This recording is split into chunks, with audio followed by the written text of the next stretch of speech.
Hey Soul Family, welcome to Tarot Cards for Humanity, Divinations by Mimi. This is for the solar eclipse, new moon, south node happening in Pisces.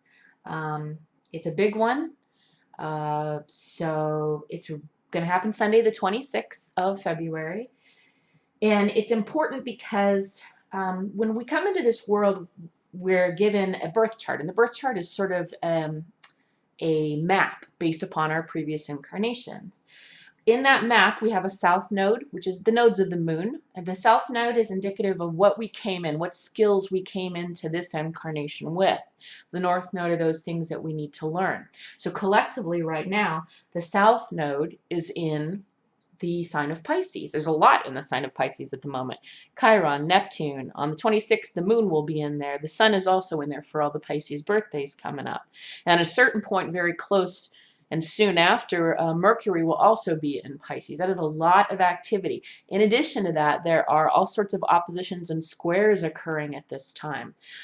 So just be mindful of the fact that there is a direct opposition with Uranus and Mars in Aries, and on this day as well, Uranus, which is a planet of unpredictable change, freedom, and Mars, which is the planet of fast-moving war, they're conjunct, which means that energy is extraordinarily powerful, and they're conjunct, so they're together.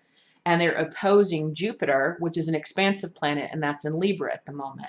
Even though Jupiter currently is in retrograde, it only lessens his power a wee bit.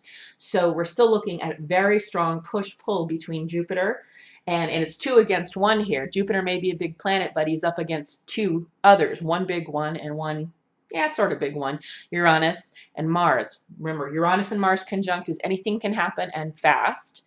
And Jupiter is expression, expansing energy, making things bigger. So what you can expect is a lot of change very quickly. You can expect a feeling of pressure, a feeling of, I won't say anger, but it's a agitated energy. That's what that Mars and Uranus configuration is. However, this is also a wonderful opportunity with the south node in an eclipse. So an eclipse is basically, there's another astrologer who uses this term, and I think it's perfect. It's a reset button, basically. And when you think about it, you've got the sun and the moon, right? That makes it the sun is, the moon is obscuring the sun, causing it to be a dark moon or a new moon. But at a certain point in there, there's an eclipse that occurs. And this happens in the south node. And the south node, and this also happens in Pisces, which is all about Neptunian energy, escapism, addictions. Good things too, don't get me wrong.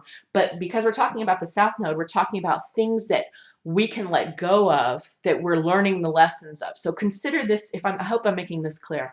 On Sunday, consider the energies that are occurring that day and the feelings that you have, an opportunity to release addictions, needs to escape.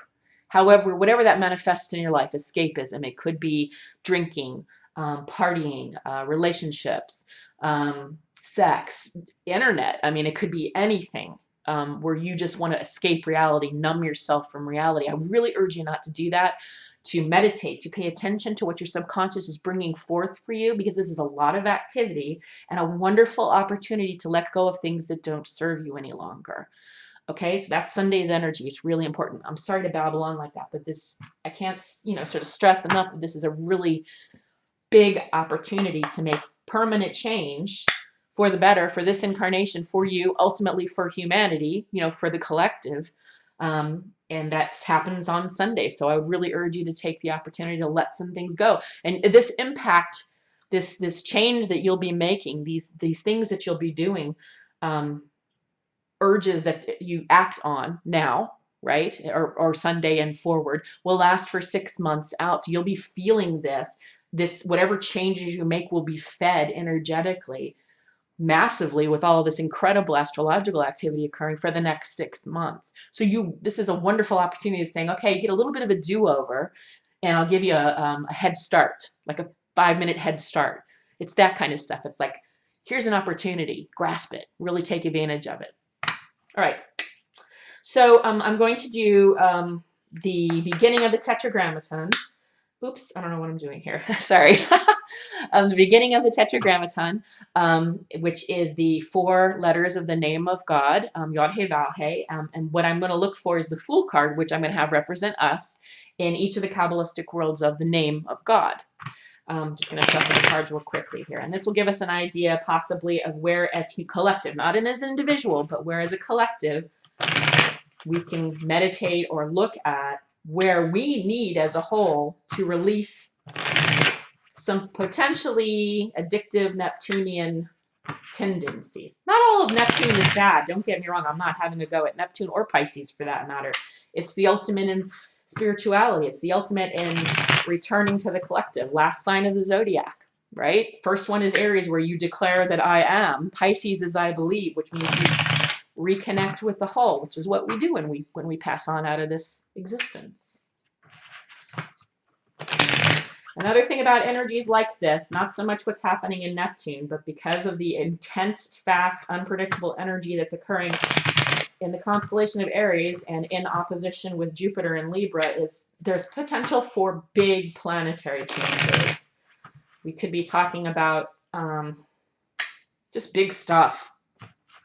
I certainly don't want to predict. I'm not in the game of predicting here, but the energy is certainly rife for things being shaken up. Mars moves fast. Uranus is, let's make something crazy happen.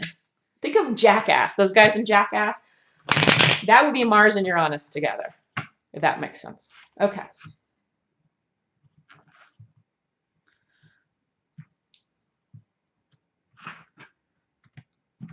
All right, let's see where we are as a Fool.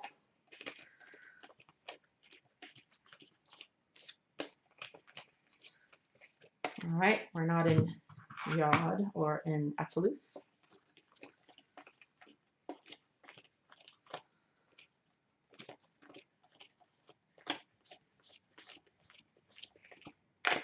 We're not in Bria.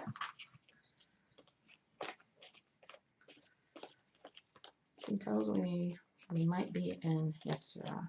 And we are. In Yetzirah. Okay, so of the 4 Kabbalistic worlds that make up Yod, He, Vav, He, we landed in Vav, Yetzirah. This is the world of air. It's ruled by the element of air. And it is a Kabbalistic world that has to do with communication, intellect, ways of thinking. It could be travel, it could be education too, but when you think about that, that all comes back to mental activities. Here we are, ruled by Uranus, the Fool. There's the energy actually of Uranus, which is, look, my dog is telling me, hey man, you may not want to take another step. And we're looking up in the air like, what abs, man? I'm on it, it's cool, and about ready to step off the cliff. And here we are in reverse in Yetzirah. So when we're in reverse in Yetzirah and this environment, it's telling us to, whoa, Nelly, slow down. Even the way I'm talking, I'm too fast. Hold on, slow down, think before you speak, and definitely think before you act, because the energy is so there to just go, I think it's a great idea to go bungee jumping today. I know I seem to have this thing against bungee jumping. I really don't. But I'm just saying, it's a great idea it's a great thing to maybe jump out of a plane today. And it's not. So when you have this urge, and you will, when you have this urge to start a fight, make a declaration that possibly alienates you from your friends and family, hold on, meditate on it, think about it before you take that action. Because in reverse, it's telling me that our tendency is going to be to speak, act, think, but definitely speak, communicate things fast, arrogantly, without much thought. And that's what the Fool in reverse is telling us not to do. Let's get back to this meditation. Like, okay, well, I don't know it all. Let's think about things. Let's use the element of air, use the nature of Yetzirah, and look into it and think, okay, maybe I should give it some thought before, I tell everybody that I think great old grandpa actually was a cross-dresser. Stuff like that. I'm just throwing that out there as a crazy example, but just give things some thought, some meditation before you move fast on it. Okay, so that's where we are. Now I'm just going to get back to that supernal triangle pull. That's the top tier of the tree of life, which is consisting of Keter, Hokmah, and Binah, which will represent the superconscious, the conscious thought, and Binah will be the subconscious. One more. All right.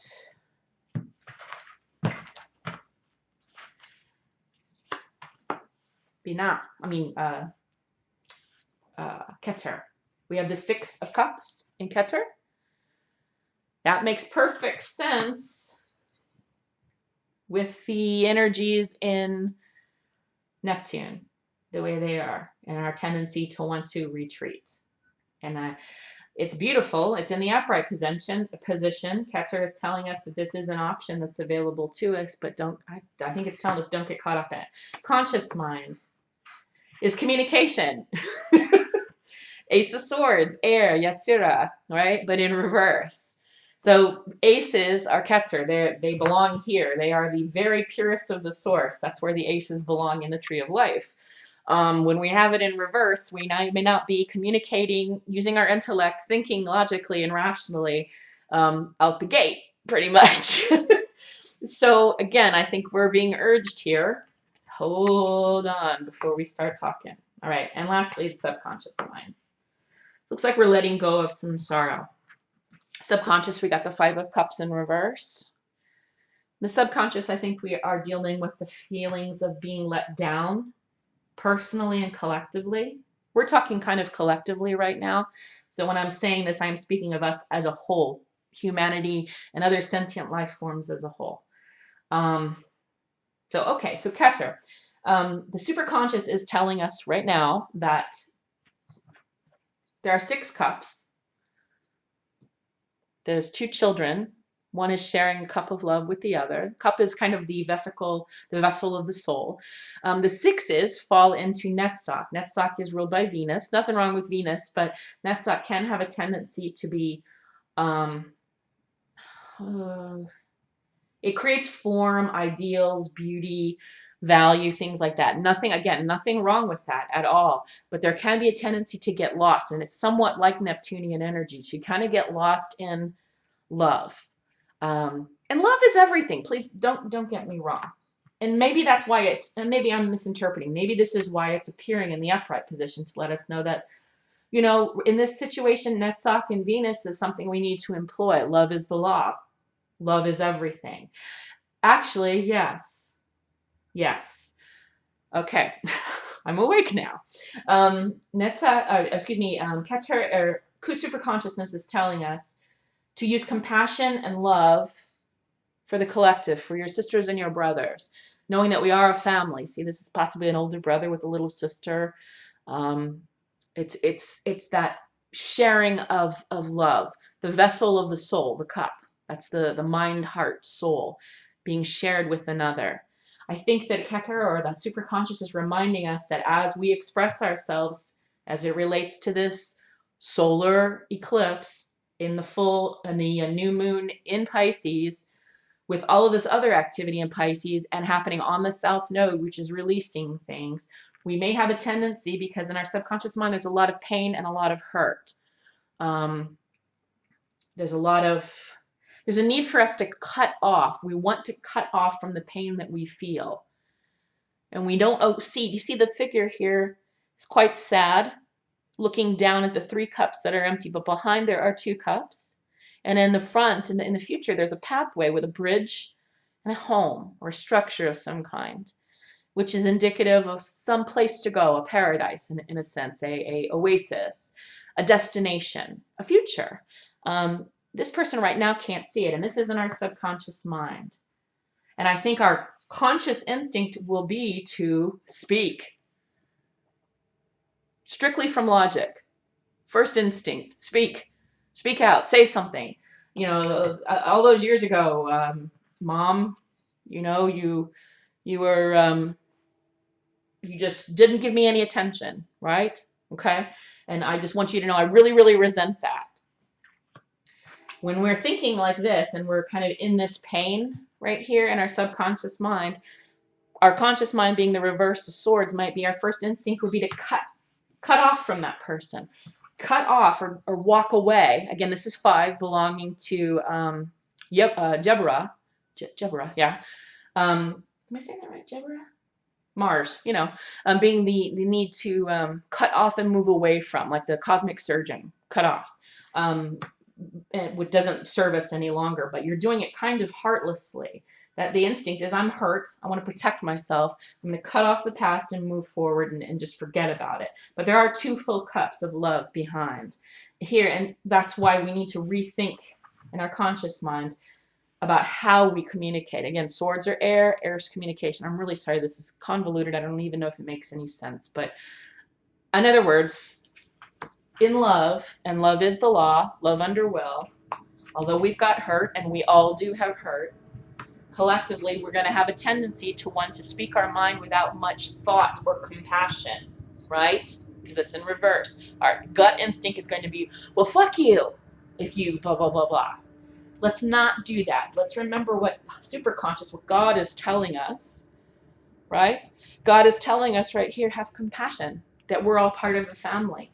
Mom, dad, sister, brother, friend who screwed me over, ex-wife, ex-husband, whatever you did to me hurt here, but I can't forget that you're a family member, i.e. we're part of a soul family. And I can't forget the fact that, we'll all merge back together again. I can't just rip you to shreds, although the capability is absolutely there. I'm being guided divinely to show compassion because I know that we're one.